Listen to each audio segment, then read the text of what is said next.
જામનગર તાલુકાના ડોઢિયા ગામે ખેડૂત એકતા મહાસભા યોજાઈ। વીજ કંપનીઓ સામે ખેડૂતોનો વળતર મુદ્દે આક્રોશ। જામનગર તાલુકાના ડોઢિયા ગામ ખાતે મોટી સંખ્યામાં ખેડૂતોની ઉપસ્થિતિમાં ખેડૂત એકતા મહાસભાનું આયોજન કરવામાં આવ્યું હતું। મહાસભા વીજ કંપનીઓ દ્વારા ખેડૂતોને પાક, જમીન તેમજ વીજ લાઇનો સંબંધિત નુકસાન બદલ યોગ્ય અને સમયસર વળતર આપવામાં ન આવતું હોવાના મુદ્દે વિસ્તૃત ચર્ચા કરવામાં આવી। સભામાં ખેડૂતો દ્વારા એકમતથી માંગ કરવામાં આવી કે વીજ કંપનીઓ દ્વારા થયેલા નુકસાનનું યોગ્ય મૂલ્યાંકન કરી અસરગ્રસ્ત ખેડૂતોને પૂરતું અને સમયસર વળતર ચૂકવવામાં આવે। આ ઉપરાંત ખેડૂતોના હિતને લગતા વિવિધ પ્રશ્નો અંગે પણ ચર્ચા કરવામાં આવી અને આગામી સમયમાં જરૂરી હોય તો આંદોલનાત્મક કાર્યક્રમો હાથ ધરવાની પણ ચીમકી ઉચ્ચારવામાં આવી।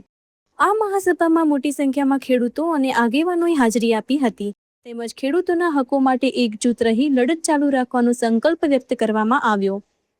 છે હવે પેલા બધાય ખેડૂત અને એમાં ખાસ કરીને જેના ખેતરમાં થાંભલા આવે છે ઈ અને ઈ ગામના ખેડૂત ઈ પેલા નક્કી કરીને આયોજન કરવું તમારે જે આગળ વળતર સ્વરૂપે શું કરવું છે। એક થાય કે થાંભલા આવું નાખવા જ નથી દેવા તો વાત જ પૂરી થઈ ગઈ। બીજી જે થાંભલા નાખવા દેવા છે વળતર અમારે આ જોઈ છે એ પણ ગામે ગામ ખેડૂતોએ નક્કી કરવું જોઈએ। અત્યારે મેં 4-5 ગામમાં ફોન કર્યો તો બધા ખેડૂતો અલગ અલગ હાલે છે। એક ગામના બધા ખેડૂતો હોય તો એને નથી ખબર કે આમાં વળતર પેલા કેવી રીતે લેવું, કેટલું લેવું અને કેવી રીતે મળે સરકારી કાયદામાં એ પેલા થોડીક વાત કરી દઉં। કોઈ ભૂલ હોય તો પાછળ સુધારી દેશે પણ જેવી રીતે મને ખ્યાલ છે એ પ્રમાણે તમને કહું, ધારો કે 22 બાય 22 મીટરનો થાંભલો આવતો હોય તો થાંભલા કરવાનું નથી। આ ખેડૂત એક એવો સમાજ છે કે અત્યાર સુધીના ઇતિહાસમાં પોતાનો હક માંગવા માટે નીકળો છે, બીજા કોઈનું છીનવી લેવા માટે નહીં, પણ જે પોતાનું છે એ માંગવા માટે નીકળો છે અને સરકારને જખ મારીને આપવું પડશે। આપણે પરાણે લેતા નથી, અમારો હક છે એ અમારે કાનૂની ધોરણે જોઈએ। અન્ય રાજ્યોની અંદર થઈ શકતું હોય તો આપણા ગુજરાત રાજ્યમાં કેમ ન થાય?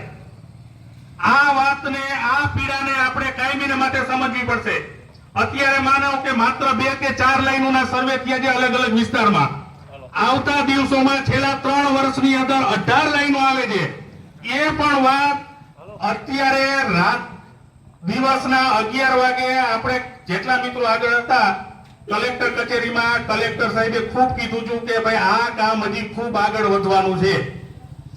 એનો મતલબ એવો કે હજી આવનારા દિવસોમાં લાઈનો આવવાની છે, તમારે કાનૂની રીતે લડવાનું છે, તમારે હક માંગવાનો છે।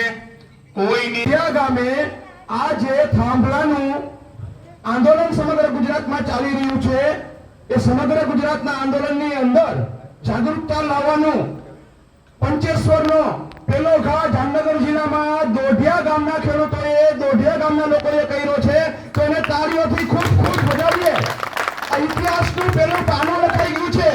100 વર્ષ સુધી આની વાત થશે કે જામનગર જિલ્લામાં શરૂઆત દોઢિયા ગામથી થઈ હતી અને આ ઇતિહાસના પાનામાં સુવર્ણ અક્ષરે દોઢિયા ગામનું નામ લખાણું છે। ફરીવાર તાળીઓથી એને વધાવી લે બધા।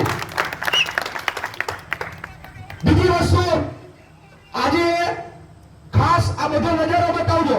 અમે દોઢિયા ગામની અંદર અત્યારે અહીંયા ખેડૂતોની અંદર જાગૃતતા આવે, ખેડૂતોની અંદર સમજણ આવે એ માટે અમે એક સંવાદ કરવા ભેગા થયા છીએ। ત્યારે આ પાટા ટપીને હમણાં મને દોઢિયા ગામના લોકો કહેતા હતા પાટા ટપીને લાઈટો છે, અહીંયા લાઈટો નથી।